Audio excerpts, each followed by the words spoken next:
ওকে, আসসালামু আলাইকুম। তোমরা কি শুনতে পাচ্ছ? সো হ্যাঁ, সো হোপফুলি সব কিছু দেখা যাচ্ছে এবং সব কিছু ঠিক আছে। তো আমরা শুরু করবো আমাদের আজকের ক্লাস। তার আগে আমি একটু দেখে নিই যে আমাদের গত ক্লাসটা আসলে কতটুকু পর্যন্ত হয়েছিল, এবং চেক দাও এটা কোন স্লাইড পর্যন্ত আমরা আসলে পড়েছিলাম ক্লাসে। আচ্ছা, সাউন্ডটা কি শোনা যাচ্ছে?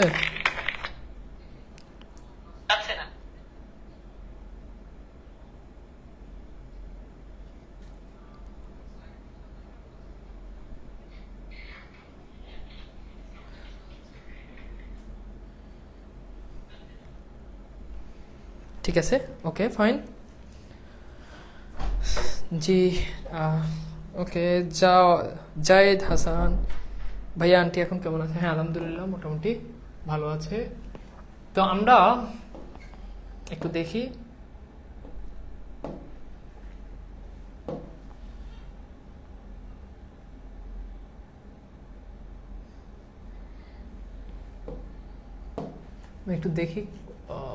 কতটুকু পর্যন্ত এলো।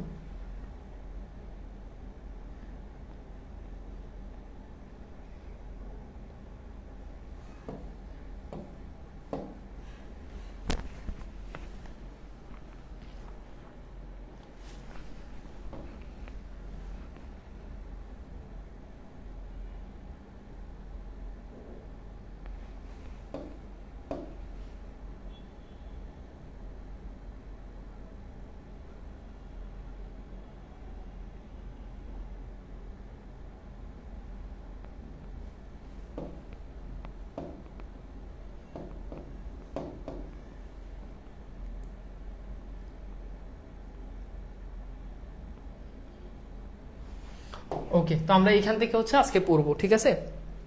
তো তোমরা কি সবকিছু কি দেখা যাচ্ছে এবং সবকিছু ঠিক আছে কিনা? আজকে আমাদের লেকচার 17 রেইনকোট পার্ট 2।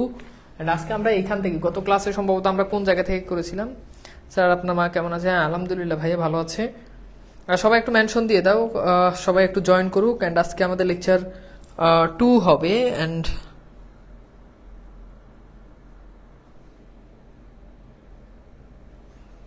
ঠিক আছে, ওকে। তো লেকচার 2 এন্ড আমরা শুরু করব তাহলে। ঠিক আছে, আমাকে একটু জানাও তো ভাইয়া, স্যার আজকে টায়ার্ড নাকি? না, মোটেই টায়ার্ড না। আমাকে একটু জানাও যে আমরা আসলে কোন জায়গা পর্যন্ত পড়েছিলাম, এটা আমাকে একটু কনফার্ম করো যে কতটুকু পর্যন্ত পড়েছিলাম। আর ওভারঅল আমাদের কোর্সের উপর মানে সবকিছু ঠিকঠাক ভাবে হচ্ছে কিনা, তোমাদের কোনো প্রবলেম ফেস করতেছো কিনা আসলে আমাদের ক্লাসগুলো করতে গিয়ে। তোমরা যেভাবে বলেছো আসলে সেভাবেই আমি যেভাবে বলছি, হ্যাঁ, জুৎসই সিট বেছে নিয়ে ধপাস করে বসতে, ফোমটা ফস করে আওয়াজ, একটু পর্যন্ত বসতে। Thank you. তাহলে একটু পর্যন্ত যদি হয় তাহলে এই যে এইখান থেকে, হ্যাঁ এইখান থেকে, তাহলে ওকে এই স্লাইডটা থেকে শুরু করবো, ঠিক আছে কিনা? একটু বেশি পড়ি সমস্যা নেই, কিন্তু যাতে বাদ যাতে না যায়। তো এই স্লাইড হয়েছে, ঠিক আছে ভাইয়া। নিউ গাড়ি কিনছেন শুনলাম। হ্যাঁ, শুনছো কি দেখছো? ঠিকই ঠিকই ঠিকই শুনছো, ঠিকই দেখছো, গাড়ি কিনছি আলহামদুলিল্লাহ। তো তোমরা বলেছিলে যে ভাইয়া, একজন একটা পোস্ট করেছিল যে ভাইয়া স্লাইড গুলোতে ভুল, কিছু বানান ভুল থাকে সংশোধন করার জন্য। এবং আজকে কিন্তু এটা কিন্তু নতুন স্লাইড, মানে পার্ট 1-এ যে স্লাইড গুলো পড়াইছি সাথে সাথে আমি স্লাইড চেঞ্জ করে ফেলছি। সো হোপফুলি যে এই স্লাইডে আর ভুল নাই, আশা করি ইনশাল্লাহ যে ভুল থাকবে না। আমি চেষ্টা করেছি যে যথেষ্ট, আসলে পৃথিবীতে কোরআন শরীফ ছাড়া কোনো জিনিসই মানে নির্ভুল না, তো সে জায়গাতে আমি যথেষ্ট চেষ্টা করেছি যে যতটুকু ভুল, হ্যাঁ, যাতে কোনো ভুল না থাকে। এবং ভিডিও কোয়ালিটি কিন্তু আরো অনেক ভালো করেছি। অ্যান্ড অনেক অনেক দেখো, আজকে ক্লাস একদম ফকফকে ক্লিয়ার, তাই না? মানে অন্য দিনের থেকে আজকের ক্লাস কিন্তু আরো আপডেট। তো ওভারঅল হোপফুলি তোমরা সবকিছু নিয়ে স্যাটিসফাইড। যদি কারো কোনো প্রবলেম থাকে তাহলে আমাকে বলতে পারো, যে কমেন্ট করতে পারো যে ভাই এটা, ভাই প্রবলেম সলভিং ক্লাস দরকার। প্রবলেম সলভিং ক্লাস আসলে ওইভাবে হয় না, কজ এটা প্রবলেম সলভিং ক্লাসের ব্যাপারটা হচ্ছে তোমার মানে জুম সেশন ছাড়া আসলে প্রবলেম সলভিং ক্লাসে হয় না। তোমাদের যে জায়গাতে প্রবলেম, ডিসকাশন গ্রুপে হচ্ছে পোস্ট দিলে আমরা সাথে সাথে হচ্ছে ডিসকাশন গ্রুপে তোমাদের পোস্টগুলো অ্যাপ্রুভ করে দিই এবং প্রবলেমগুলো সলভ করে দিই। তো তোমাদের কারো কোনো প্রবলেম থাকলে আমাকে বলতে পারো, যদি আমাদের কোর্স রিলেটেড কোনো প্রবলেম হয়। ভাই আপনার আম্মু কেমন আছে? আলহামদুলিল্লাহ ভালো আছে। কালকে আসলে তোমাদের ক্লাস হওয়ার কথা, কিন্তু আমি দুঃখিত। আমি ভাবছি যে 10টা এসে ক্লাস নেব, কিন্তু আসলে আমার অপারেশনের কারণে আমি মানে ওইখান থেকে আসলে কোনোভাবেই হসপিটাল থেকে মুভ করার আসলে সুযোগ ছিল না। এমন একটা অবস্থা হয়েছে যে আমি যে পোস্ট দিব, আমার ফোনে চার্জ নাই, ফোন বন্ধ হয়ে গেছে। পরে অন্য আরেকটা নাম্বার থেকে পোস্ট দিছি, তারপর হচ্ছে আমার আইডি থেকে কিন্তু পোস্ট হয় নাই। তোমরা খেয়াল করছো কিনা? সিকিউ সলভ দরকার, ওকে ফাইন, সিকিউ সলভ করাবো। কিন্তু আসলে সিকিউ সলভ বলতে কি মানে ব্যাপারটা হচ্ছে, সিকিউটা হচ্ছে আসলে প্র্যাকটিস। মানে তুমি যত বেশি পড়বা তত বেশি তুমি এখানে অ্যাকচুয়ালি তুমি গোছাই লিখতে পারবা, এই হচ্ছে বিষয়। ঠিক আছে, ওকে ভাইয়া জুম সেশন দরকার, ঠিক আছে তোমাদের জুম সেশন দরকার, আমি সর্বোচ্চ চেষ্টা করব আমি তোমাদের জুম সেশন দেওয়ার জন্য। ফাইন, আমি জুম সেশন দিব, যাও, ইটস মাই প্রমিস যে আমি তোমাদেরকে জুম সেশন দিব। ডিসকাশন গ্রুপে অ্যাড দেন, ডিসকাশন গ্রুপে অ্যাড দেওয়া, ডিসকাশন গ্রুপে রিকোয়েস্ট দিলে ইয়ে হয়ে যাবে। আমি আজকে আরেকবার একটু ইয়ে করে দিচ্ছি, দিব যারা ডিসকাশন গ্রুপে ইয়ে হয় না। ঠিক আছে, পাঞ্জাবিটা অস্থির, thank you so much. Ali Naushad, thank you, অনেক সুন্দর একটা কমেন্ট করেছো এবং খুবই জীবনমুখী একটা কমেন্ট করেছো, অত্যন্ত আজকের ক্লাসের সবচেয়ে বেস্ট কমেন্ট। ঠিক আছে, চলন্ত বাস থেকে পর্যন্ত পড়াইছিলেন কি বুঝেনি? চলন্ত বাস থেকে পর্যন্ত, এখানে চলন্ত বাস থেকে পর্যন্ত পড়াইছিলাম। 3জন যাত্রী, একজন পকেটমার। আচ্ছা আমরা এখান থেকে পড়বো বাদ। আচ্ছা ঠিক আছে, আমরা এখান থেকে ভাইয়া একটু স্লো পড়াইন, ওকে ফাইন। হ্যাঁ ভাইয়া সিকিউ সলভ করালে অনেক ভালো হয়, কিভাবে এক্সামে আসবে সেটা ফাইন, সেটাও দেখাবো। শুরু করে দেন ভাইয়া। স্যার সাউন্ড শোনা যায় না, কি বলো? কিভাবে এক্সামে আসবে সেটা ফাইন, সেটাও দেখাবো। শুরু করে দেন ভাইয়া। স্যার সাউন্ড শোনা যায় না, কি বলো? কিভাবে এক্সামে আসবে সেটা ফাইন, সেটাও দেখাবো। কি বাবা মামুনি, তুমি সাউন্ড শুনো না কেন? হাফসা মাহমুদ, অনন্যা, মামুনি এত এত এত এত সুন্দর সাউন্ড, তুমি সাউন্ড শোনো না? পাঞ্জাবি কালারটা সুন্দর, থ্যাংক ইউ ভাই। আসলে লজ্জা দিও না বাবা, লজ্জা দিলে পরে দেখা যাবে আমি লজ্জা পেয়ে ক্লাস থেকে বের হয়ে যাবো, ক্লাসে নিতে পারবো না। আচ্ছা এইভাবে মানে পাঞ্জাবি সুন্দর, এভাবে আসলে মানে সরাসরি এত প্রশংসা করা আসলে ঠিক না। ঠিক আছে, স্টার্ট করেন। ওকে আচ্ছা হাফসা মামুনি, তোমার যদি সমস্যা হয় তাহলে তুমি তোমার ফোনটা দেখো কি হয়েছে। তো আমরা এখানে দেখি, তারপরে দেখলাম আমাদের নুরুল হুদা। আচ্ছা বলো ক্লাসের কোয়ালিটি, ভিডিও কোয়ালিটি 100 কিনা? যদি বলো যে ভাই এর তবুও সমস্যা, তাহলে আবার আরেকটা ধাপ দিব, সমস্যা আরেকটা সেট আপ দিব, সমস্যা একদম মনে করো যে বাজারের সবচেয়ে দামি, এর থেকেও দামি ক্যামেরা দিয়ে ক্লাস নিব। যদি বলো বলো বলো ভিডিও কোয়ালিটি 100 কিনা, মানে 100 হইলে তারপর আমি আসলে ঠান্ডা হবো। 100 ইয়ে না, সমালোচনা করো যে ভাই এটা ঠিক আছে, এটা ঠিক করেন, তাহলে হয়ে যাবে। তোমরা তো বললেই হয়ে যায়, তাই না? বুঝো নাই? তোমরা আমার কাছে আবদার করলে কি আবদার করবা? এ ভাই এটা করে দেন, ক্লাস 2টা বেশি নেন। একজন বলছে উচ্চারণের ক্লাস নেওয়া হচ্ছে না, আবার নিবো, সমস্যা নেই। বলবা যে ভাইয়া লাইট চেঞ্জ করেন, লাইটে সমস্যা, বোর্ডে সমস্যা, বলবা। এটা বেশি টাকা না, নর্মাল, বুঝো নাই? তো বলো ভিডিও কোয়ালিটি ঠিক আছে, 26 ব্যাচের জন্য আপনার বইটা বের হয়েছে, হবে, তোমরা প্যারা নিও না, হয়ে যাবে।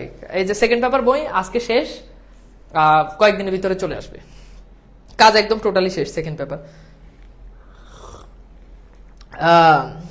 ঠিক আছে ঠিক আছে ভাইয়া, আরো খরচ করেন, নিউ লাইট লাগান। কেন বাবা এত লাগাইতে হবে কেন? যেটা লাগানো আছে এটার দিকে হইতেছে না? খালি আমার কেমনে পকেট থেকে টাকা খরচা করাইবো এই ধান্দা বলা মানে ভালো হইল না। আচ্ছা এবার আসো, এখানে একটু বলে দিই, যেগুলো হলুদ কালার করে দেওয়া আছে ওগুলো হচ্ছে ব্যাখ্যা। তো আমাদের নুরুল হুদা সে জুৎসই মানে কি বলতো? সুবিধাজনক, অর্থাৎ যেটা তার জন্য বেটার, এরকম জুৎসই সিট বেছে নিয়ে ধপাস করে বসতে ফোমে ফস করে। একবার রাজশাহী বিশ্ববিদ্যালয়ের প্রশ্ন ছিল যে নুরুল হুদা মানে বাসে বসতে আওয়াজটা কেমন ছিল? আওয়াজ ছিল ফস ফুস এরকম দেওয়া ছিল, বুঝছো? খস ঠাস। এখন উত্তর কোনটা হবে বলো তো? উত্তর হচ্ছে ফস। কি বলো? ফস। ওকে, ফস করে আওয়াজ হয়, তাতেই আর ফিরিয়ে তাকায় সামনের সিটে বসা 3জন যাত্রী। 3জন যাত্রী তার দিকে তাকায়, এদের সে ঠিক চোর অথবা পকেট মার বলে ঠিক শনাক্ত করে ফেলে। ডাকাতও হতে পারে কিংবা মিলিটারি। কোনো বস্তিতে আগুন দিয়ে চলে গেলে এরা ছোটে লুটপাট করতে। অর্থাৎ এরা লুটপাট করার জন্য মিলিটারি আগুন লাগাই দিয়েছে, ওখানে যা কিছু পাওয়া যায় লুটপাট করার জন্য সেগুলো যায়। অথবা মিলিটারি কোথাও লুটপাট করলে এরা এগিয়ে এসে উচ্ছিষ্ট করায়। উচ্ছিষ্ট মানে কি, যেগুলো অবশিষ্ট অংশ, লুটপাট করলে অনেক জিনিস নষ্ট হয়ে যায়, তো যেগুলো নষ্ট হয়ে যায় অবশিষ্ট অংশ, মনে করো যে কারো ঘরের কোনো একটা আসবাবপত্র, এগুলো কুড়িয়ে নিয়ে আসে। অর্থাৎ এই তিনজন এটাই হবে, নুরুলহুদা সন্দেহ করতেছে। তিনটে, হ্যাঁ, তিনটেই পরের স্টপেজে নামার জন্য অনেক আগেই ধরপর করে উঠে দাঁড়ায়। তাহলে কেমন করে উঠে দাঁড়ায়? ধরপর। কেমন করে? ধরপর, ঠিক আছে। এবং বাস থামার সঙ্গে সঙ্গে নেমে পড়ে, ঝটপট পায়। তিনটে ক্রিমিনাল একটাও তার দিকে আর ফিরে তাকায় না। অর্থাৎ কেন তাকায় না বুঝছো? সে যে ওই যে মুক্তিযোদ্ধার রেইনকোট পড়ছে, মিন্টুর রেইনকোট পড়ছে, এই জন্য এরা ভয় পাইছে। তার মনে তাকে বেশ ভয় পেয়েছে, মানে তার মানে তাকে কি অনেক ভয় পেয়েছে বলেই, হ্যাঁ, তার সঙ্গে চোখাচুকি এড়াতে এদের এত কসরত। কসরত মানে হচ্ছে কষ্ট, অর্থাৎ এদের এত কষ্ট হয়েছে। ওকে, আচ্ছা, এরপর দেখো আসাদ গেট বাস স্টপেজে ঝিরঝির বৃষ্টিতে দাঁড়িয়ে অপেক্ষা করছিল বেশ কয়েকজন মানুষ, ছাতা হাতে, কেউ কেউ নিজ ছাতার নিচে এবং অন্য ছাতায়, এবং ছাতা ছাড়া অনেকেই অন্যের ছাতার নিচে মাথা অন্তত খানিকটা পেতে দিয়ে বৃষ্টির ছাদ থেকে আত্মরক্ষা করতে শরীরগুলোকে আঁকাবাঁকা করছিল। যখন তুমি অন্য কারো ছাতার উপর যখন আশ্রয় নাও, তখন দেখবা যে এমনি হয়, সাথে আবার এমনি হয়, আবার এমনি হয়। তো এই জন্য বলছে তারা কি হচ্ছে, খানিকটা কি করতেছে, বৃষ্টির ছাদ থেকে আত্মরক্ষা পাওয়ার জন্য তারা আঁকাবাঁকা, শরীরটাকে আঁকাবাঁকা করছিল। বাস থামলে সে দেখলো একে একে 9 জন প্যাসেঞ্জার বাসে উঠলো। খুব ইম্পর্টেন্ট, খুব ইম্পর্টেন্ট যে আসাদ গেট থেকে কয়জন প্যাসেঞ্জার বাসে উঠলো? উত্তর হচ্ছে 9 জন। কয়জন বাবা? 9 জন, ঠিক আছে।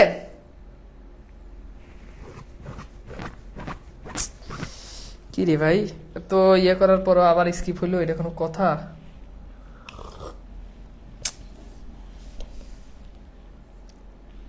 দুই লাইন স্কিপ হয়েছে, কি করা যায় বলো তো? দুই লাইন স্কিপ হয়েছে, দেখি এখানে কোনো বই আছে কিনা আমার আশেপাশে।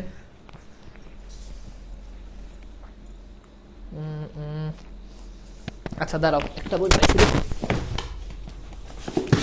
ভাগ্য ভালো এই বই থেকে। হ্যাঁ, স্কিপ হলে আমি বই থেকে ধরাই দিব, প্রবলেম নাই। আর আমি এটা সলভ মানে কন্টেন্টটা হচ্ছে ইয়ে করে তোমাদেরকে আমি দিয়ে দিব, সো তোমরা চিন্তা করিও না, যেটা স্কিপ হয়েছে ওটা আমি ইয়ে করে দিয়ে দিব। রেইনকোট 111 পৃষ্ঠা, তোমরা বইতে ধরো, সমস্যা নেই।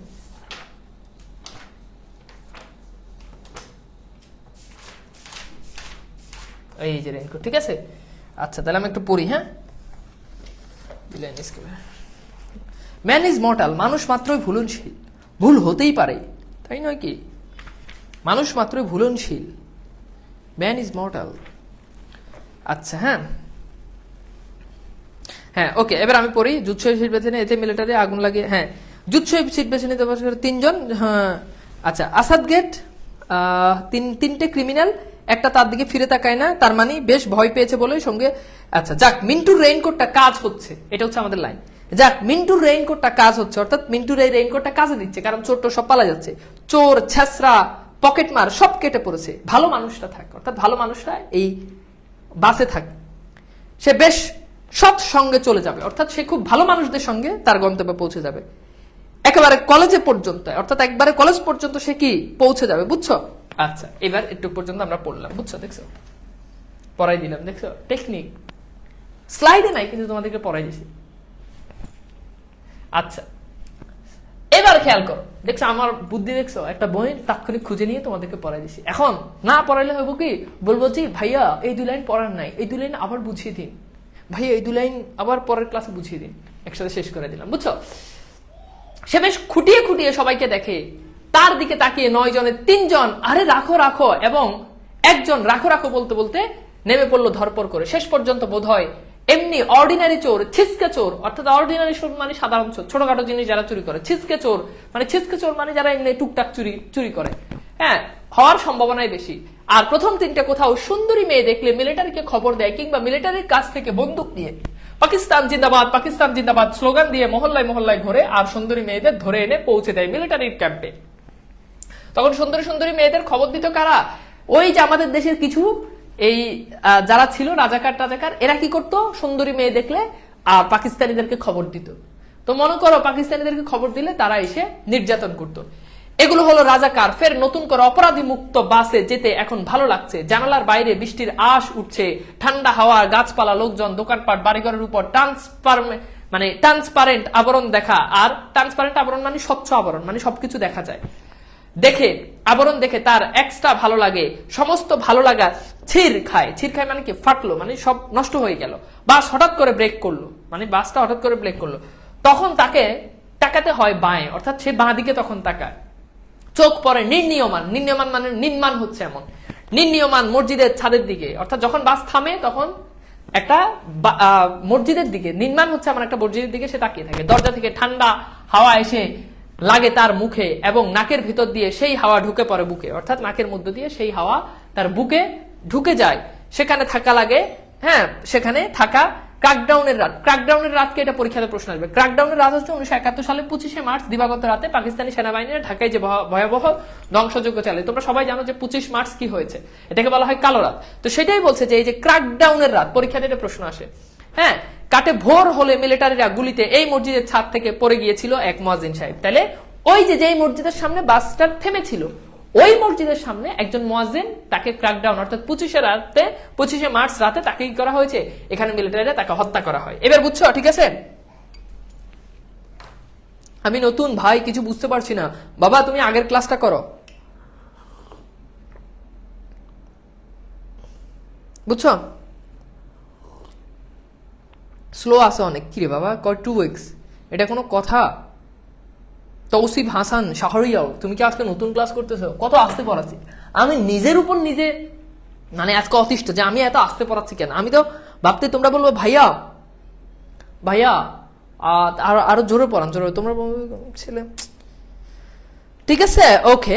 এইবার আসো, বুঝলে বুঝ পাতা, না বুঝলে আবার বলবা, আবার বুঝাই দিব। হ্যাঁ, আচ্ছা, এবার দেখো, ঠান্ডা হাওয়ার ধাক্কা রেইনকোটে লাগে, এতটাই গরম লেগে উঠে যে মনে হয় ভেতরে বুঝিয়ে আগুন ধরে গেল।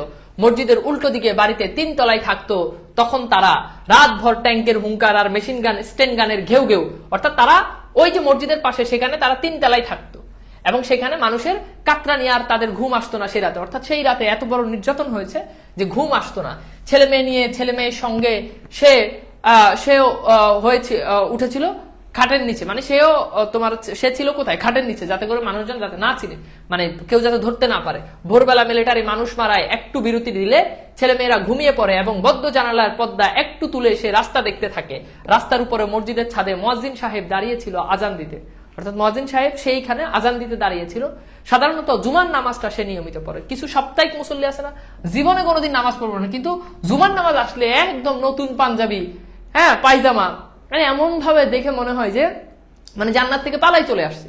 তো এই আমাদের সেও ছিল কি, নুরুল হুদা, সেও ছিল এমন। তবে সেই ভোরে তার আজান শুনতে ইচ্ছে করছিল খুব। মুয়াজ্জিনের আজান দেওয়াটা সম্পূর্ণ দেখবে বলে সে জানালার ধার থেকে সরে না, অর্থাৎ জানালার কাছে দাঁড়িয়ে থাকে। সারা এলাকায় ইলেকট্রিসিটি নাই, অর্থাৎ বিদ্যুৎ নাই। মসজিদে মাইক্রোফোন অকেজু, মানে নষ্ট। মুয়াজ্জিন সাহেব গম গম গলায়, এখান থেকে পরীক্ষাতে প্রশ্ন আসে, মুয়াজ্জিন সাহেবের গলা কেমন ছিল? গম গম গলায় যতটা পারে জোর দিয়ে বলে উঠলো আল্লাহু আকবার।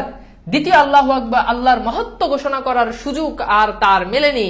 এর আগেই সম্পূর্ণ অন্যরকম ধ্বনি করে লোকটা পড়ে যায় রাস্তার উপর। অন্যরকম ধ্বনি মানে কি, মানে গুলি করলে যে এই ধ্বনি, এটা। সেদিনকার সকাল বৃষ্টি ছিল না, আজ বৃষ্টির সকালে মিলিটারি কি ওই দৃশ্যের পূর্ণ গঠনের পায়তারা করছে? অর্থাৎ সেদিন যেভাবে ওই মুয়াজ্জিনকে মেরে ফেলেছে, আজকেও কি এই মিলিটারিরা এভাবেই কি আমাকে এখানে মারবে কিনা বা আমাদের এখানে মারবে কিনা, সেটাই। এখন তো কোনো নামাজের ওয়াক্ত নেই, তবে আজান দেওয়া হবে কি করে? এরা বোধহয় যে কোনো সময়কে নামাজের ওয়াক্ত ঘোষণা করে নতুন হুকুম জারি করতে পারে। অর্থাৎ তারা যা ইচ্ছে তাই মনে হয় তারা করতে পারে।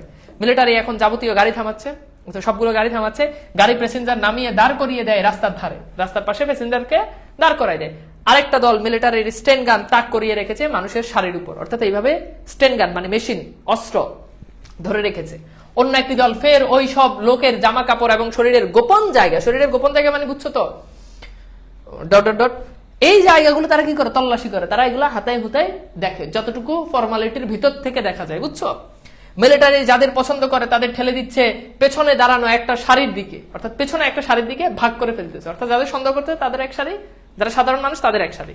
তাদের বাসটি এসে পড়লো লম্বা ও খুব ফর্সা এক মিলিটারি, অর্থাৎ তাদের বাসে খুব লম্বা এবং খুব ফর্সা একটা মিলিটারি আসছে। এই এই স্লাইড কি বুঝতে পারছো? কারো কোনো সমস্যা?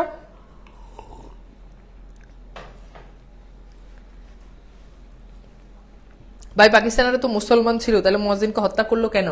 এইটা আসলে বলা যায় না কেন হত্যা করছে, তারা হয়তো বাঙালি ভেবে হত্যা করছে। এখন আসলে হত্যা মানে এইটা লেখক তার মতো করে লিখছে, এটা আসলে ঠিক আছে।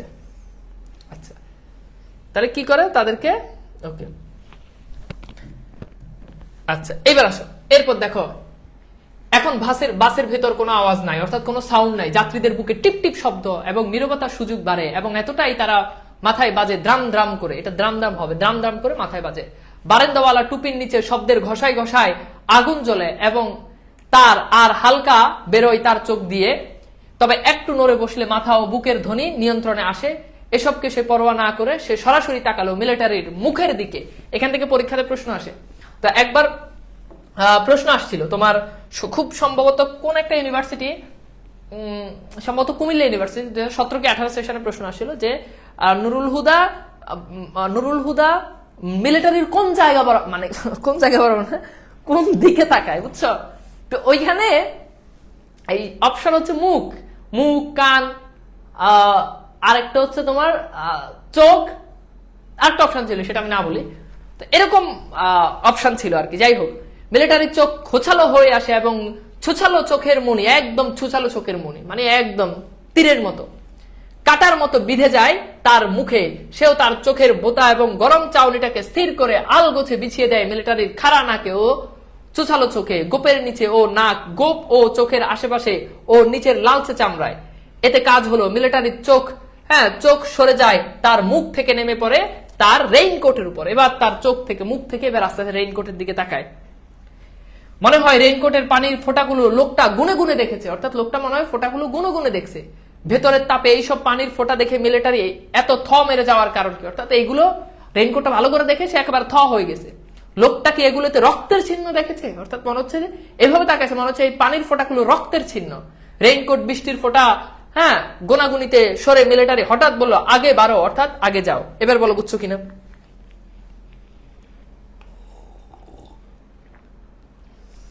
বুঝছো বুঝছো বুঝছো ওকে আচ্ছা। এরপর খেয়াল করে দেখো, বাস হঠাৎ স্টার্ট দিয়ে কয়েক পা লাফিয়ে আগে বাড়ে এবং যাত্রীদের স্বস্তির নিঃশ্বাসে ধাক্কায় অতিরিক্ত বেগে ছুটে পার হয়ে যায় ঢাকা কলেজের গেট। অর্থাৎ ঢাকা কলেজের গেটে একেবারে বাস চলে আসে। তাহলে পরীক্ষাতে প্রশ্ন আসবে যে বাস কোথায় এসে থামে? উত্তর হচ্ছে ঢাকা কলেজের গেটে এসে থামে। ওকে, নিউ মার্কেটের সামনে এসে পড়লে সে উঠে দাঁড়ায় এবং হুকুম করে, রাখেন, নামবো, অর্থাৎ আমি নামবো। বাস একটু স্লো হলে সে রেইনকোটের জমানো পানি গড়িয়ে পড়তে দিয়ে অপরাধী মুক্ত বাস থেকে নামতে নামতে সহযাত্রীদের দিকে তাকিয়ে, সে সহযাত্রীদের মানে হচ্ছে যারা তার সাথে যাত্রা করেছে, অর্থাৎ ওই বাসের মধ্যে এসেছে, ঠোঁট বাঁকায়। এতে তার সামনের সারির দাঁতও বেরিয়ে পড়ে। যারা দেখেছে তারা তার সেই ভঙ্গিকে ঠিক হাসি বলেই শনাক্ত করতে পেরেছিল বলে তার ধারণা। এখানে একটু বলে রাখি, এই গল্পের দেখবা একটা অংশ নুরুল হুদার নিজের জবানিতে বলছে, এটা তোমার জীবনে আর কেউ বলে নাই। একটা অংশ নুরুল হুদা নিজের জবানিতে বলছে, আরেকটা অংশ কিন্তু লেখক নুরুল হুদার হয়ে বলছে। যেমন তুমি খেয়াল করো, এখানে বলছে যারা দেখেছে তারা তার মানে কি নুরুল হুদার। কিন্তু তুমি খেয়াল করে দেখবা নুরুল হুদা এই গল্পে অনেক জায়গাতে নুরুল হুদা কিন্তু নিজের ভাষায় বলছে, নিজের ভাষায় কিন্তু কথা বলছে। যেমন আসপাকে নিয়ে আর পারা যায় না, তারপর হচ্ছে কি আমাকে নিয়ে, এই যে দেখবা। কিন্তু এবার একটা অংশ দেখবা মাঝে মধ্যে এসে লেখক আবার নিজের মতো করে বলছে। যেমন এই যে যারা দেখেছে তারা তার সেই ভঙ্গিকে ঠিক হাসি বলে শনাক্ত করতে পেরেছিল বলে তার ধারণা। তার মানে তো বুঝতে পারতো সেটা নুরুল হুদা বলে না, নুরুল হুদা বলতো কি আমার ধারণা। তো এই গল্পের এটা হচ্ছে একটা বৈশিষ্ট্য। এবার আমার মনে হয় এটা তোমরা নতুন জানছো। কারা কারা নতুন জানছো হাত তোলো। সরি, হাত তো তুলতে পারবে না, আমাকে একটু বলো তো। ভাইয়া নতুন গাড়ি সাই কি? ভাইয়া নতুন গাড়ি সাই না, আমার গাড়ির নাম সাই না, গাড়ির নাম হচ্ছে এক্সিও। ঠিক আছে, কারা নতুন জানছো এটা? ভাইয়া আপনার পড়াশোনা করছেন কোথায়? আয় হায়, তুমি জানো না, লজ্জা। ওকে আচ্ছা, এইবার হোপফুলি তোমরা বুঝতে পারছো। এবার খেয়াল করো, প্রিন্সিপালের কামরায় প্রিন্সিপালের সিংহাসন মার্কা চেয়ারে বসে রয়েছে জাদ্রাল টাইপের এক মিলিটারি, অর্থাৎ জাদ্রাল টাইপের খুব প্রভাবশালী বড় পোস্টের এক মিলিটারি পান্ডা। এই পান্ডা বলতে বোঝানো হচ্ছে প্রধান, যারা মিলিটারিদের প্রধান। নতুন জানলাম, তোমাদের তো অনেক কিছু জানার আছে, তোমরা তো এখনো মানে অজ্ঞ মূর্খ। সো জানতে হলে আসতে হবে, ঠিক আছে? এগুলো নতুন নতুন জানবা, ঠিক ঠিক আছে, নুরুল হুদার নাম কই গেল এই গল্পে, এটাই তো বলছি, এটাই তো সায়েন্স বাবা, যে আছে আবার নাই। অর্থাৎ লেখক কখনো নিজের মতো করে লিখছে, আবার কখনো নুরুল হুদা লিখছে। কিন্তু যদি পরীক্ষাতে প্রশ্ন আসে গল্প কথক কে, উত্তর তোমরা নুরুল হুদাই করবা। ঠিক আছে, ওকে। এরপর খেয়াল করে দেখো তার ভারিক কি। ভাইয়া ঢাকা কলেজে আমার এক আন্টির মেয়ে পড়ে। আচ্ছা, তোমার আন্টির মেয়ে মনে হয় শরীফা, বুঝছো। তার ভারিক্কি মুখ দেখে অনুমান করা যায়, ভারিক্কি মানে হচ্ছে গুমরা, মুখ দেখে পান্ডাটি কর্নেল কিংবা মেজর জেনারেল। তাহলে এবার পরীক্ষাতে প্রশ্ন আসবে যে প্রিন্সিপালের চেয়ারে বসে থাকা সেই মিলিটারি, সে কি হবে বলে নুরুল হুদা ধারণা করেছে। তাহলে অপশন একটাতে থাকতে পারে কি, একটা হচ্ছে যে মেজর জেনারেল, কর্নেল। দেখো এখানে কিন্তু ওই যে বহু নির্বাচনে যেগুলো, এগুলো তো আসবে, 1 কর্নেল, 2 মেজর জেনারেল, 3 মেজর বা ব্রিগেডিয়ার। তার মানে 4টা অপশনের কথা বলছে, এই 4টা হইতে পারে। কর্নেল হইতে পারে, মেজর জেনারেল হইতে পারে, শুধু মেজর হইতে পারে, আর কিছু ব্রিগেডিয়ার হতে পারে। তাকে দেখে প্রিন্সিপালের কালো মুখ বেগুনি হয়। এখান থেকে পরীক্ষাতে প্রশ্ন আসে যে তাকে দেখে প্রিন্সিপালের কালো মুখ কেমন হয়, কি রঙের হয়। লাল হয়, সবাই উত্তর করে লাল, সবাই উত্তর করে কি লাল, লাল না বেগুনি হয়। ডক্টর আফাজ আহমেদ, এখানে তার অনেকগুলো ডিগ্রি দেওয়া আছে, হওয়ার চেষ্টা করতে করতে স্যার বলে হি ইজ প্রফেসর হুদা, কিন্তু ডক্টর আফাজ আহমেদ পিএইচডি, হ্যাঁ এমএসসি পিএইচডি, নিজের ভুল সংশোধন না করে পারে না। Sorry, he is not a professor, A lecturer in chemistry. সেই কেমিস্ট্রি লেকচারার কে মনে আছে? নুরুল হুদা। পরীক্ষাতে প্রশ্ন আসে। উর্দুর প্রফেসর আকবর সাজিদ, মনে রাখবা, উর্দুর প্রফেসর আকবর সাজিদ, আর কেমিস্ট্রির নুরুল হুদা। Shut up. এবার প্রিন্সিপাল তাকে আর আব্দুস সত্তার মৃধাকে নিয়ে মিলিটারি জিপে তোলায় আগে জেনারেল, কর্নেল ও ব্রিগেডিয়ার প্রিন্সিপালকে কড়া গলায় বলে সেনাবাহিনী নিয়ে মজা করে শায়েরি করা খুব বড় অপরাধ। অর্থাৎ সেনাবাহিনীদেরকে মজা করছো, এটা খুব বড় অপরাধ। তো তাদেরকে আমরা দেখলাম যে এখানে মিলিটারিরা কি করে, মিলিটারি ওই নুরুল হুদাকে কি করে, জিপে তোলে, এবং নুরুল হুদার সাথে আরেকজনকে, সে হচ্ছে আব্দুস সত্তার মৃধা, এই দুজনকে জিপে তোলে। ওকে, এবার তাকে ছেড়ে দেওয়া হলো, তবে কড়া ওয়াচে রাখা হলো, অর্থাৎ কড়া দৃষ্টিতে নজরে রাখা হলো। উর্দুর প্রফেসর ডক্টর প্রফেসর আকবর সাজিদের দোহাই পড়ে প্রিন্সিপাল সুবিধা হয়, নুরুল উদ্বিগ্ন হয়, মানে নুরুল হুদা খুবই চিন্তিত হয়। সাজিদ সাহেব বলে যদি পালিয়ে না থাকে তো তার কপালে যে কি আছে তা জানে এক আল্লাহ আর মিলিটারি। অর্থাৎ যদি সে পালায় না থাকে তাহলে তার কপালে দুঃখ আছে। তাদের দুজনের চোখে বেঁধে দেওয়া হয়েছিল, জিপ চালাচ্ছিল একে বেঁকে, মস্ত উঁচু একটা ঘরে তাদের এনে ফেলা হয়। তাহলে একটা উঁচু ঘরে ওই আব্দুস সত্তার মৃধা আর নুরুল হুদাকে নিয়ে আসা হয়। ঠিক আছে।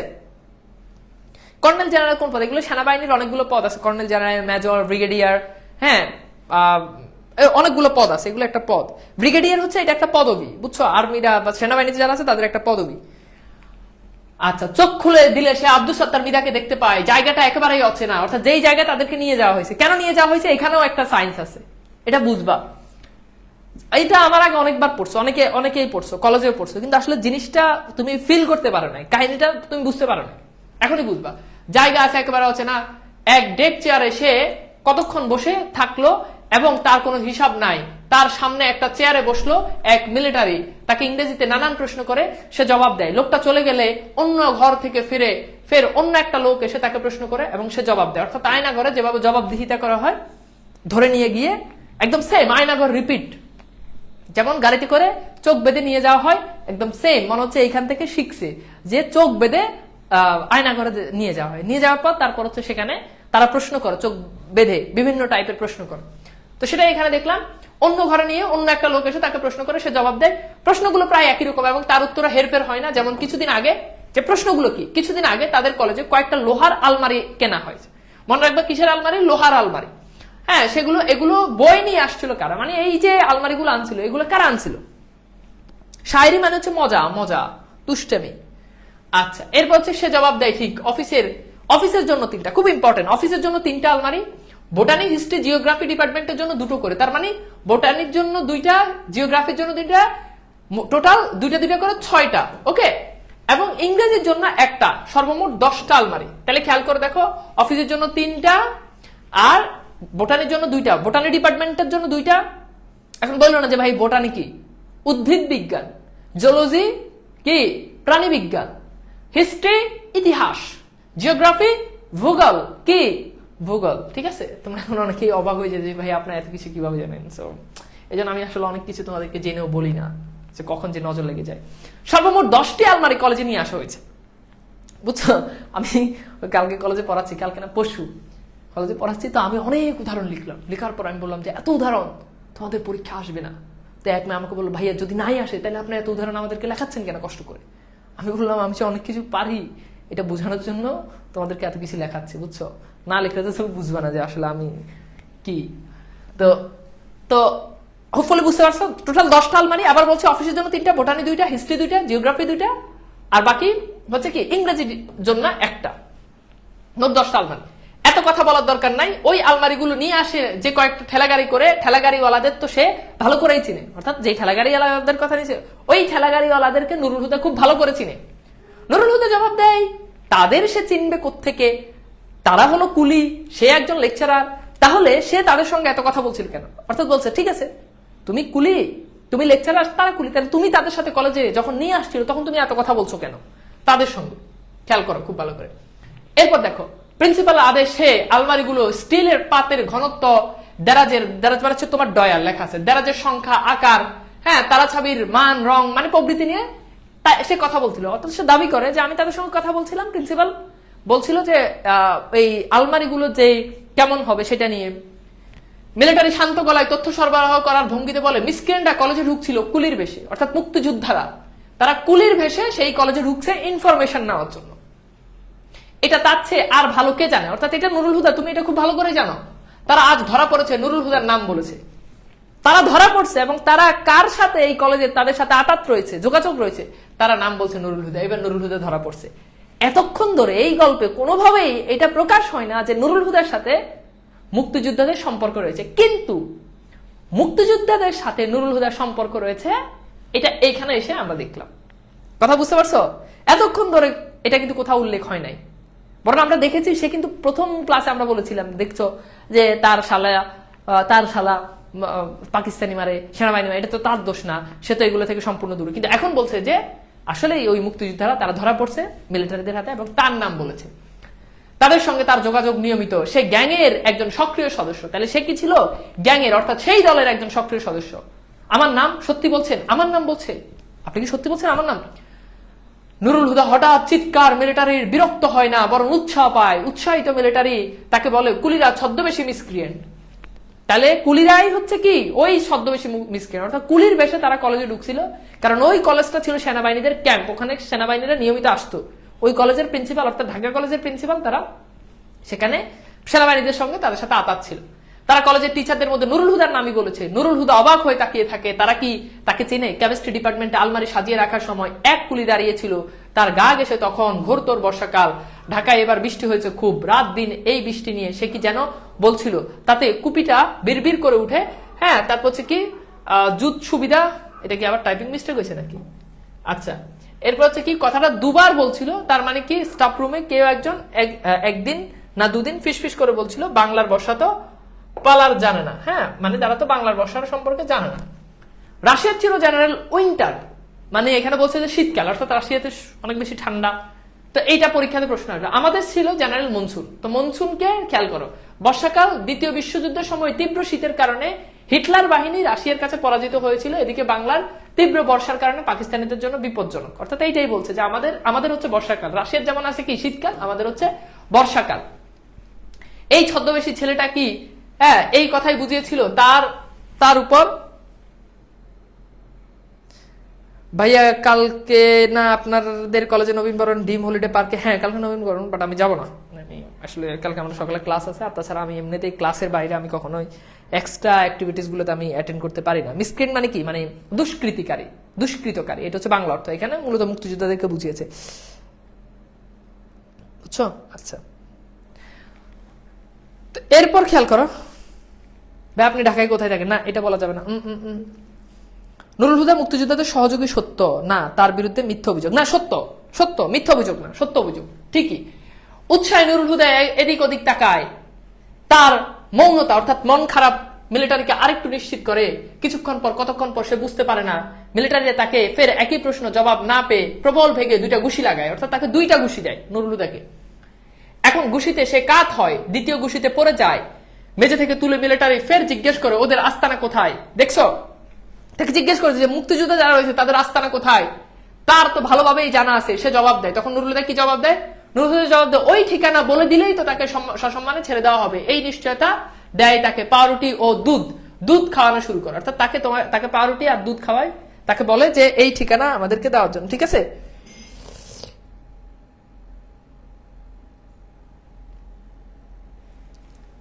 ওকে বুঝছো?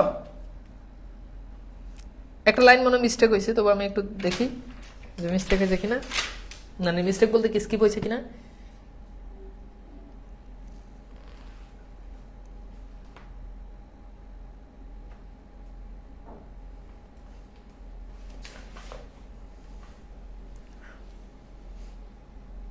হ্যাঁ নিশ্চয় তো দেয়। ঠিক আছে, আচ্ছা হ্যাঁ। কতক্ষণ পর সে বুঝতে পারে মিলিটারিতে তাকে একই প্রশ্ন প্রবল ঘুষিতে কাত হয়ে যায়, দ্বিতীয় ঘুষিতে পড়ে যায় মেঝে থেকে তুলে তাকে মিলিটারি ফের জিজ্ঞেস করে ওদের আস্তানা কোথায়, সে খবর তো তার ভালো করেই জানা আছে। সে জবাব দেয় হ্যাঁ, অর্থাৎ তার জানা আছে। বুঝছো, তার এই আস্তানা জানা আছে। দেখছো, সে নিজেই কিন্তু বলে যে তার আস্তানা কি আছে, জানা আছে। বুঝছো, তার আস্তানা কি আছে বলতো, জানা আছে, ভালোভাবেই জানা আছে। মিলিটারিরা চলে যায় কিছুক্ষণ পর, কতক্ষণ পর সে জানে যে কি। ওকে আচ্ছা, এবার দেখো এখানে বলছে যে এই ঠিকানাটা বলে দিলেই তো তাকে সসম্মানে ছেড়ে দেওয়া হয় এবং তাকে পাউরুটি দুধ খাওয়ানো হয়, তাকে ভাবতে সময় দিয়ে তারা কি করে চলে যায়। বুঝছো, এইটা তো একটা লাইন, সেটা হচ্ছে কি হ্যাঁ। এরপর খেয়াল করো, ফের জবাব দেয় হ্যাঁ, কিন্তু পরের প্রশ্ন জবাব না পেয়ে মিলিটারিরা তাকে নিয়ে অন্য জায়গায় একটি ঘরে। অর্থাৎ পরের প্রশ্নটা কি বুঝতে পারছো, যে আচ্ছা তুই তো জানোস, তাহলে তুই তাদের আস্তানা কি। কিন্তু নুরুল হুদা এখন আর তাদের আস্তানার সন্ধান দেয় না। তার বেটেঘাটা শরীর, এখান থেকে আমরা জানি যে নুরুল হুদা যে আসলেই বেটেঘাটা ছিল। ঝুলিয়ে দেওয়া হলো ছাদে লাগানো একটা আংটায়, অর্থাৎ এরকম একটা আংটায় তাকে কি করা হলো, ঝুলিয়ে দেওয়া হলো। তার পাছায়, কোথায় পাছায়, চাবুকের বাড়ি পরে সপাত করে। কেমন করে বলো তো, অদ্ভুত অদ্ভুত সব সাউন্ড এই গল্পে লেখা। তবে বাড়িগুলো বিরতিহীন পড়তে থাকে। কিছুক্ষণের মধ্যে সেগুলো নুরুল হুদার কাছে মনে হয় স্রেফ উৎপাত। সেগুলো মনে হয় কি, স্রেফ উৎপাত। মনে হচ্ছে একটা উৎপাত, মনে হচ্ছে উৎপাত হয় না, এরকম মনে হচ্ছে যেন বৃষ্টি পড়ছে মিন্টুর রেইনকোটের উপর। অর্থাৎ রেইনকোটের উপর বৃষ্টি পড়লে যেমন দেখায়, মনে হচ্ছে এরকম। ঠিক আছে,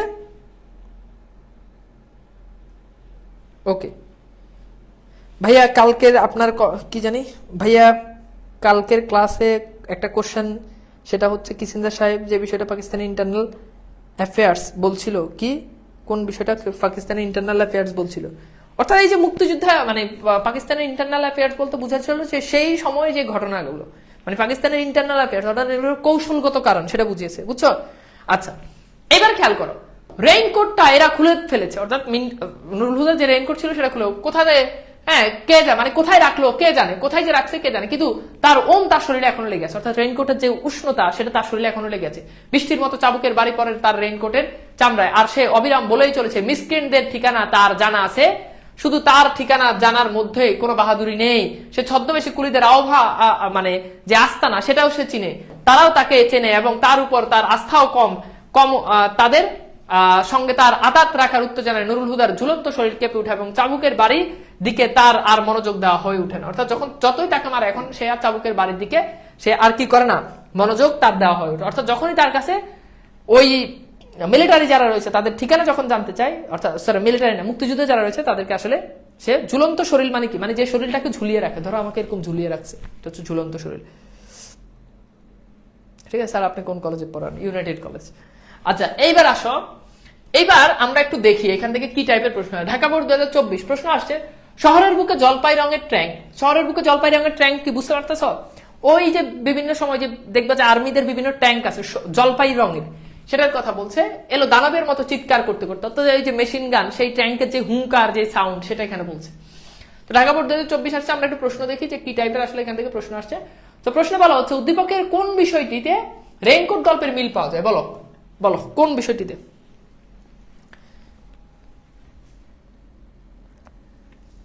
দ্রুত প্রশ্নগুলো সলভ করো।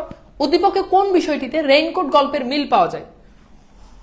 উদ্দীপকে কোন বিষয়টিতে রেইনকোট গল্পের মিল পাওয়া যায়? শেষ পর্যন্ত নুরুল হুদা মারা গিয়েছিল না, সেটা আর আসলে এখানে বলে নাই যে সে মারা গিয়েছিল কিনা, মারা যায়নি।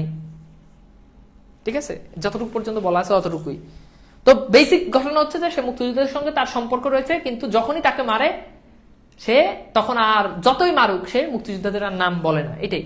তাহলে উত্তর হচ্ছে কি বলতো, এই যে এটা পারবা, এটা ইজি প্রশ্ন ছিল। উত্তর হচ্ছে কি বলতো, ওই যে ক্র্যাকডাউনের রাতের যে হুঙ্কার, সেই হুঙ্কার। এখানে আমরা দেখেছি যে দানবের মতো চিৎকার, সো এখানে অবশ্যই ওই যে ক্র্যাকডাউনের যে হুঙ্কার সেটার কথা বলেছে। এইবার আস উদ্দীপকের সঙ্গে রেইনকোট গল্পের সাদৃশ্য। উদ্দীপকে কি বলছে, জলপাই রঙের ট্রেন শহরের বুকে দানবের মতো হুঙ্কার দেয়। তাহলে দেখো, গ্রেনেড ছোড়া, মুক্তিযুদ্ধের সময়, সালাম ও বরকতে শহীদ হওয়া। এইবার বলো এখানে কোনটা হবে বলো তো, এটা উত্তর করো। মানে তিনটাই হবে, একটা হবে, দুইটা হবে, বলো। অপশন দেখে উত্তর করো দ্রুত, অপশন দেখে উত্তর করো। তাহলে উত্তর হচ্ছে কি বলতো, 1 আর 2। হ্যাঁ দেখো, আমরা যদি খেয়াল করি রেইনকোট গল্প কিন্তু ভাষা আন্দোলন ভিত্তিক না, সালাম বরকত তারা কিন্তু ভাষা আন্দোলনের কথা, সো এখানে ভাষা আন্দোলনের কোনো প্রসঙ্গই আসে নাই। সো উত্তর হচ্ছে কি বলতো, 1 আর 2। Very good. এইবার দেখো, এটা আসছে দিনাজপুর বোর্ড 2024। তো প্রশ্ন কি বলছে খেয়াল করো, দিনাজপুর বোর্ড 2024 এখানে বলছে রেইনকোট গল্পে নুরুল হুদার ঝুলন্ত শরীর কাঁপতে থাকে কেন? আঘাতের ভয়ে, তারপর যে আঘাতের যন্ত্রণায়, দেশপ্রেমের উত্তেজনায়, পারিবারিক চিন্তায়। এই প্রশ্নটা আমি উত্তর করে দিচ্ছি, তোমরা অনেকে এই প্রশ্নটা পারবা না। তো এটার উত্তর হচ্ছে দেশপ্রেমের উত্তেজনায়। তোমরা অনেকেই বলবা আঘাতের ভয় তো হবেই না, মানে আঘাতের ভয় কাঁপে না, এর বলছে কি আঘাতের যন্ত্রণায়, আঘাতের যন্ত্রণায় কাঁপে। শাব্দিকভাবে বিবেচনা করলে অনেকের এই ঘটা উত্তর করবা, বাট অ্যাকচুয়ালি এটা না। আমরা শেষ পর্যন্ত যেটা দেখলাম, নুরুল হুদার মধ্যে আসলে ভয়টা, যন্ত্রণাটা সে ফিলই করে না। তার কাছে চাবুকের বাড়িগুলো মনে হয় কি স্রেফ উৎপাত, সে বলছে। তার মানে উত্তর হবে কি বলতো, সি, দেশপ্রেমের উত্তেজনায়। ওকে, আচ্ছা এইবার আসো আমরা দেখি রাজশাহী বোর্ড 2024। বায়ান্নর ভাষা আন্দোলনে রায়হান ভয়ে মিছিলে যেতে না চাইলেও তপু তাকে জোর করে নিয়ে যায় এবং হাতে একটি প্লেকার্ড ধরিয়ে দেয়। অর্থাৎ ওই যে আন্দোলনের সময় যে ইয়েগুলো হয় এরকম, হ্যাঁ, হাত দিয়ে যেগুলো ধরে রাখে, এরকম প্লেকার্ড ধরিয়ে দেয়। এই প্লেকার্ড পেয়ে হঠাৎ তার মধ্যে একটা অজানা সাহসের উদয় হয় এবং সে দ্রুত মিছিলের দিকে এগিয়ে যায়।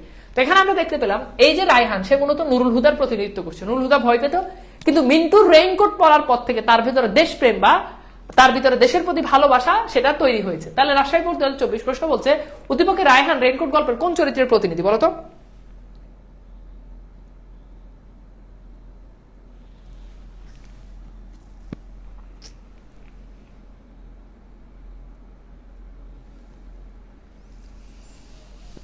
Very good. তাহলে এটা তো সহজ প্রশ্ন ছিল না, বলো এটা কি হবে? এটা হচ্ছে নুরুল হুদা। এইবার আসো, এটা উদ্দীপকে ভাববস্তু রেইনকোট গল্পের কোন অন্তর্নিহিত বিষয়কে ইঙ্গিত করে? 1, সুপ্ত চেতনার জাগরণ, এইটা একটা।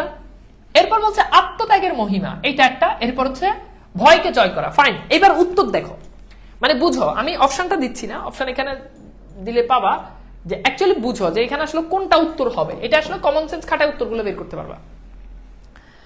এখন এইখানে এটা বুঝতে হবে, সুপ্ত চেতনার জাগরণ মানে কি? মানে যেই চেতনাটা ঘুমিয়ে আছে, ওই চেতনাটা হঠাৎ জেগে উঠলো, এটা ফাইন, এটা হইতে পারে।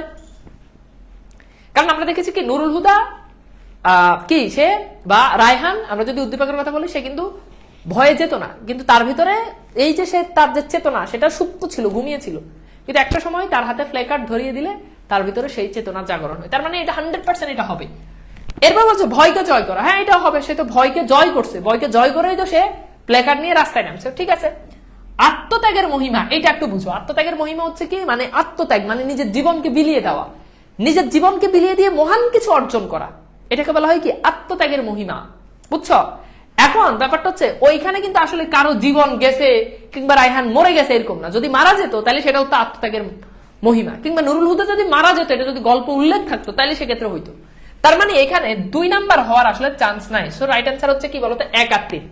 সো প্রশ্নটা ভালো করে বুঝতে হবে, আমি একদম ব্যাখ্যা সহ বললাম, ডিটেলস বললাম, ওকে। এবার আসো ময়মনসিংহ বোর্ড 2024। মিলিটারির চাবুকের আঘাত নুরুল হুদার কাছে কি বলে মনে হয়? অসহ্য যন্ত্রণা, স্রেফ উৎপাত, অসহ্য অত্যাচার, অমানবিক অত্যাচার, বলতো?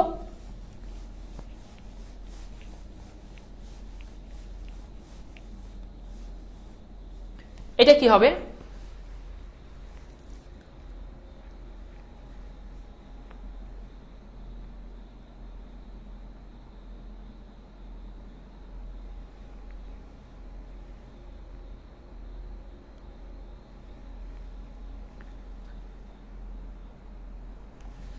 এটা তো কমন, তাই না? স্রেফ উৎপাত, ওকে।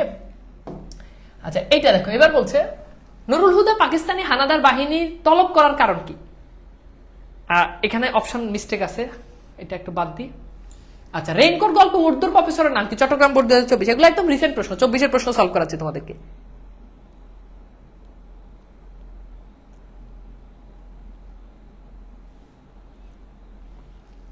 এটা কি হবে? আকবর সাজিদ। হ্যাঁ, আচ্ছা, নুরুল হুদাকে মিলিটারিরা কেন ধরে নিয়ে গেছিল? মুক্তিযুদ্ধের সাথে তার সম্পর্ক থাকে, মুক্তিযুদ্ধে অংশগ্রহণ করায়, প্রিন্সিপালের ষড়যন্ত্র, রেইনকোট পরায়। চট্টগ্রাম বোর্ড 2024, এটা ইজি প্রশ্ন, সলভ করো দ্রুত।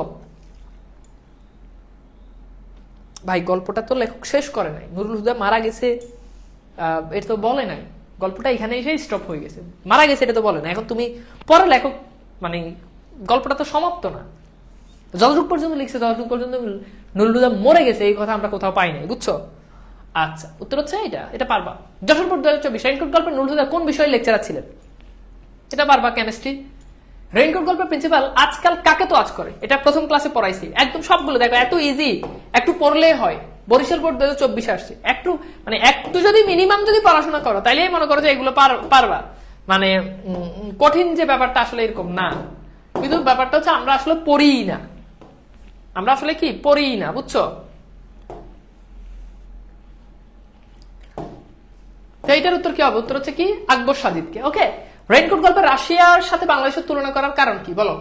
তো এইটা দেখো, ভৌগোলিক অবস্থান, মৌসুমী জলবায়ু। উত্তর হচ্ছে মৌসুমী জলবায়ু, অর্থাৎ এক একটা মৌসুম, যেমন মৌসুম রাশিয়ার কথা বলছে শীত আর বাংলাদেশে বর্ষা, তার মানে উত্তর হচ্ছে কি মৌসুমী জলবায়ু। এখন অনেকে এটার উত্তর করবা ভৌগোলিক অবস্থান। ভাই ভৌগোলিক অবস্থান মানে হচ্ছে বাংলাদেশ এই জায়গায়, রাশিয়া এই জায়গায়, বাংলাদেশ এই জায়গায়, এটা হচ্ছে ভৌগোলিক অবস্থান। কিন্তু এখানে বলছে আসলে মৌসুমী জলবায়ুর কথা। যশোর বোর্ড 2024, কুমিল্লা বোর্ড 2024, এখানে একটা উদ্দীপক আসছে, মোরা একটি ফুলকে বাঁচাবো বলে যুদ্ধ করি, মোরা একটি মুখের হাসির অস্ত্র ধরি, মানে একটি মুখের হাসির জন্য অস্ত্র ধরি। একটি ফুলকে বাঁচানোর জন্য যুদ্ধ করি, একটা মুখের হাসির জন্য আমরা অস্ত্র ধরি। ফাইন। তো এখন বলছে এখানে উদ্দীপকে মোরা রেইনকোট গল্পের কোন চরিত্রগুলোর কথা মনে করিয়ে দেয়? তো দেখো, তো এখানে বুঝতে পারতেছো মোরা বলতে এখানে বোঝাচ্ছে মুক্তিযুদ্ধের পক্ষে, মুক্তিযুদ্ধের পক্ষের শক্তি। তো এইটা বলো, এটা কি হবে? এটা তো পারবা। উত্তর হচ্ছে কি বলতো? মিন্টু আর নুরুল হুদা। অর্থাৎ আমরা দেখলাম শেষ পর্যন্ত নুরুল হুদা আসলে মুক্তিযোদ্ধাদের পক্ষে ছিল, আর মিন্টু তো সরাসরি মুক্তিযোদ্ধাদের পক্ষে ছিল। আচ্ছা, এরপর বলছে উদ্দীপকের ভাবানুষঙ্গ রেইনকোট গল্পের কোন দিকটি প্রতিফলন হয়? কোন দিকটা? নির্বিচারে গণহত্যা, গেরিলা আক্রমণ, সাহস ও দেশপ্রেম। আগে বুঝো, বলছে কি মোরা একটি ফুলকে বাঁচানোর জন্য যুদ্ধ করি, মোরা একটি মুখের হাসির জন্য অস্ত্র ধরি। ফাইন। তার মানে ওই যে জায়গাতে আসলে নির্বিচার গণহত্যা কোনো কিছুকেই বুঝায় না, গেরিলা আক্রমণ এটাকেও বুঝায় না, সাহস ও দেশপ্রেমিক, ঠিক আছে, মোরা অস্ত্র ধরি, মোরা হ্যাঁ মুখের হাসির জন্য যুদ্ধ করি, ঠিক আছে, সাহস দেশপ্রেম হইতে পারে। সাব সার্ভিস অ্যাক্টিভিটিস এটা তো হবেই না, সাব সার্ভিস অ্যাক্টিভিটিস মানে আদার্স, মানে তার যে অ্যাক্টিভিটিস বা সে কি করতেছে না করতেছে, এটা সব। এটার রাইট অ্যান্সার কি বলো তো? সি। তোমরা তো বস হয়ে যাচ্ছ, শেষ, তোমরা বস হয়ে গেলা একেবারে। আমি তো খুবই হতাশ, তোমরা এভাবে পড়ে তোমরা তো নিজেরাই এরপর কোর্স নামাই দিবে, তখন দেখা যায় আমার কোর্সে আর কেউ ভর্তি হবে না, সবাই তোমাদের কাছে পড়ার জন্য মনে করছে লাফালাফি শুরু করে দিব। আচ্ছা, এবার আসো, একটা সৃজনশীল, সন্তানকে রক্ষা করতে মানুষ নিজে বুকে গুলি পর্যন্ত খেলেন লিপি মন্ডল, অর্থাৎ লিপি মন্ডল নিজের সন্তানকে রক্ষা করার জন্য বুকে গুলি খেলেন। এরপরে শেষ রক্ষা হলো না, 6 বছরের শিশুপুত্র পরাগ মন্ডল দিনে দুপুরে অপহরণ করে নিয়ে গেল দুর্বৃত্তরা। দুর্বৃত্তরা মানে হচ্ছে যারা পরিচয় গোপন করে এসে তুলে নিয়ে যায় তাদেরকে। শিশুটির এখনো কোনো খোঁজ নেই। এই ধরনের একটি ঘটনা তখনই ঘটে যখন আইন শৃঙ্খলার চরম অবনতি হয়, অর্থাৎ আইন শৃঙ্খলার যখন নিয়ম কানুন যখন থাকে না তখনই আইন শৃঙ্খলার অবনতি জনমত উদ্বেগ ও উৎকণ্ঠা সৃষ্টি করে। অর্থাৎ যখন আইন শৃঙ্খলার অবনতি হয়, আইন শৃঙ্খলার অবস্থা যখন দিন দিন খারাপ হয়ে যায়, তখন জনগণের মধ্যে উদ্বেগ চিন্তা কাজ করে এবং উৎকণ্ঠা, এবং তারা খুবই ভীষণ উদ্বেগ মানে হচ্ছে তারা খুব মানে চিন্তিত।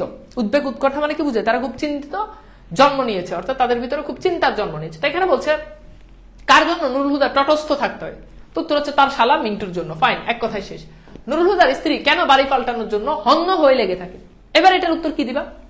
নুরুল হুদার স্ত্রী, সহজ কথা, প্রথম লাইন, নুরুল হুদার স্ত্রী তার ভাইকে অর্থাৎ নুরুল হুদার শালক মিন্টুকে বাঁচানোর জন্য সবসময় অতিরিক্ত তার প্রতি কি ভালোবাসার জায়গা থেকে এবং তাকে নিয়ে সবসময় চিন্তা থাকার কারণে সর্বদাই নুরুল হুদা এবং তার স্ত্রী আসমা বাড়ি পরিবর্তন করে। এইটা হচ্ছে মেইন। এরপর তুমি নিচে আরেকটা লাইন লিখে দিলা, শেষ। উদ্দীপকে লিপি মন্ডলের সেই রেইনকোট গল্পের কোন চরিত্রের সাদৃশ্য? তাহলে এখানে বলছে লিপি মন্ডল, খেয়াল করে দেখো। এখন লিপি মন্ডল এখানে কাজটা কি করছে? লিপি মন্ডল তার ছেলেকে পরাগ মন্ডল কি হয়েছে বলো? এই যে এখানে দেখো যে লিপি মন্ডল সন্তানকে রক্ষা করতে নিজের বুক পর্যন্ত গুলি খেলেন লিপি মন্ডল। তাহলে লিপি মন্ডল নিজেকে মানে আরেকজনকে রক্ষা করার জন্য, তার ছেলেকে রক্ষা করার জন্য নিজে বুকে গুলি খেয়েছে। আর এইবার আমরা যদি রেইনকোট গল্পের দিকে যদি তাকাই, লিপি মন্ডলের মতো নুরুল হুদা মুক্তিযুদ্ধের যারা রয়েছে তাদের সন্ধান, তাদের ক্যাম্প বা তারা যেখানে থাকে সেটা জানা সত্ত্বেও সে না বলে নিজে চাবুকের বাড়ি খেয়েছে, হ্যাঁ, কাদের হাতে? মিলিটারিদের হাতে। তার মানে আমরা দেখলাম উদ্দীপকে লিপিমন্ডল রেইনকোট গল্পের প্রথম লাইন হবে এটা, উদ্দীপকে লিপিমন্ডল রেইনকোট গল্পের নুরুল হুদার প্রতিনিধিত্ব করছে। আমরা দেখি রেইনকোট গল্পে নুরুল হুদা মুক্তিযোদ্ধাদের ঘটনা, মুক্তিযোদ্ধাদের সঙ্গে তার সম্পর্ক রয়েছে, মুক্তিযোদ্ধাদের ক্যাম্প, মুক্তিযোদ্ধারা কোথায় থাকে সবকিছু তার জানা। কিন্তু পাকিস্তানি মিলিটারিরা যখন তাকে তুলে নিয়ে অত্যাচার করে, তাকে যখন ঝুলিয়ে রাখে, তাকে যখন চাবুক দিয়ে যখন মারে, তখন সে মুক্তিযোদ্ধাদের যেই অবস্থান সেটা সে বলে নাই এবং সে সেটা মিলিটারিদেরকে বলে নাই। এতে তার উপর অমানবিক নির্যাতন নেমে এলেও তার কাছে সেই নির্যাতনটা আসলে নির্যাতনই মনে হয় না, মনে হচ্ছে রেইনকোটের ওম। এভাবে সে মুক্তিযুদ্ধের জন্য নিজে মার খেয়েছে, নির্যাতনের শিকার হয়েছে। অপরদিকে রেইনকোট গল্পে আমরা দেখতে পাই লিপিমন্ডল তার সন্তানকে বাঁচানোর জন্য নিজে বুকে গুলি খেয়েছেন। সুতরাং দেখা যায় উদ্দীপকের লিপিমন্ডল এবং রেইনকোট গল্পের নুরুল হুদা একই রকম চরিত্র বহন করে। দুজনেই নিজের জায়গা থেকে অপর পক্ষের জন্য কি করে? নিজের জীবন উৎসর্গ করে। জীবন উৎসর্গ করো, যদিও নুরুল হুদা জীবন উৎসর্গ করে নাই, বাট তুমি এইভাবে লিখতে পারো। শেষ কথা কি বুঝতে পারছো? কিভাবে লিখবা তোমরা কি বুঝতে পারছো?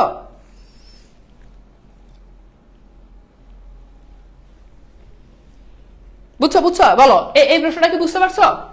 তাহলে ঘটনাটা কিভাবে ব্যাখ্যা করবা? Hopefully clear. আজকে ফার্স্ট ক্লাস ভাইয়া, তো এখন কি করবো ভাইয়া? তোমাকে কি ফুলের শুভেচ্ছা জানাবো? ভাই আপনার ক্লাস না রুমটা একটু দেখান। দেখাবো? সব তো মোটামুটি অগোছালো। দেখাবো, কোনো একদিন দেখাবো, সুন্দর করে গোছাই টোছাই নিয়ে। আজকে তো অগোছালো, মানে আমি যে আসলে অনেক গোছানো মানুষ এটা তো তোমাকে বুঝাতে হবে, এই জন্য একদিন সুন্দর করে গুছাই তারপর হচ্ছে। ঠিক আছে?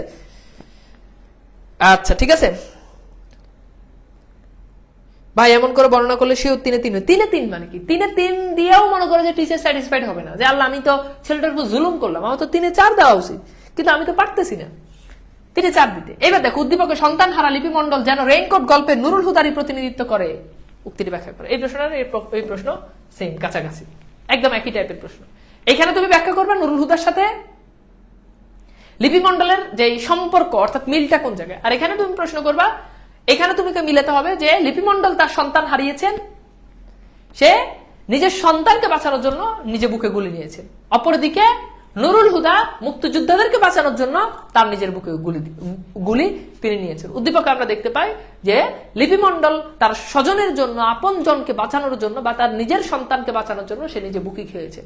কিন্তু রেইনকোট গল্পে আমরা দেখতে পাই পুরো জাতিকে, পুরো দেশের অর্জনের জন্য, মুক্তি অর্জনের জন্য নুরুল হুদা নির্দিষ্ট কাউকে না বাঁচিয়ে পুরো দেশকে বাঁচানোর জন্য, হ্যাঁ, তিনি নিজেই কি হয়েছে? নির্যাতনের শিকার হয়েছেন। তো এই প্রশ্ন সেম, কাছাকাছি। এইটা যে লিখতে পারবে এটা সে নিজের মতো করে আরো বেশি লিখতে পারবে। দ্যাটস ইট, এটাই। তো এইভাবে খুব সংক্ষেপে আসলে সৃজনশীলগুলোর উত্তর করা যায়।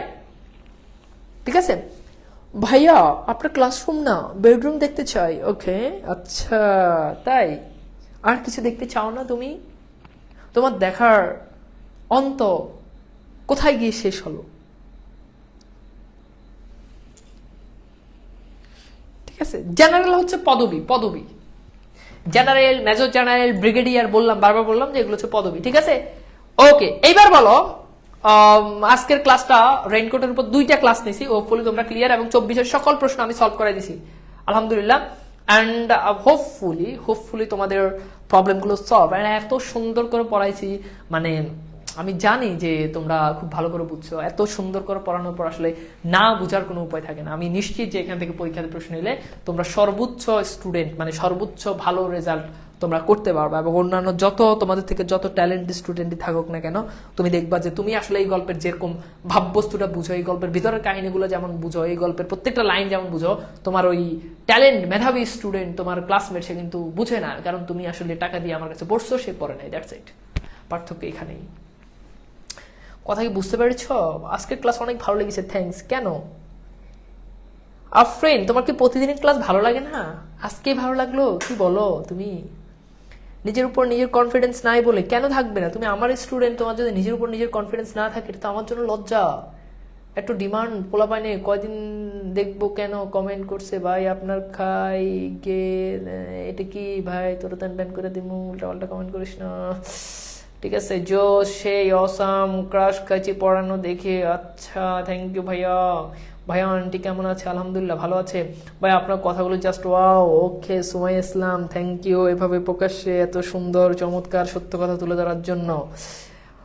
ভাই রোলেক্স পড়ছেন নাকি? না, এটা আসলে নর্মাল, বুঝছো। ওয়াও দারুণ ভাইয়া, আপনার গোলটা সেই, ধন্যবাদ। ঠিক আছে, আচ্ছা আচ্ছা, তাহলে ভালো থাকো, ঠিক আছে মাই ডিয়ার লক্ষ্মী স্টুডেন্ট। আজকের মতো বিদায় নিচ্ছি, আল্লাহ হাফেজ।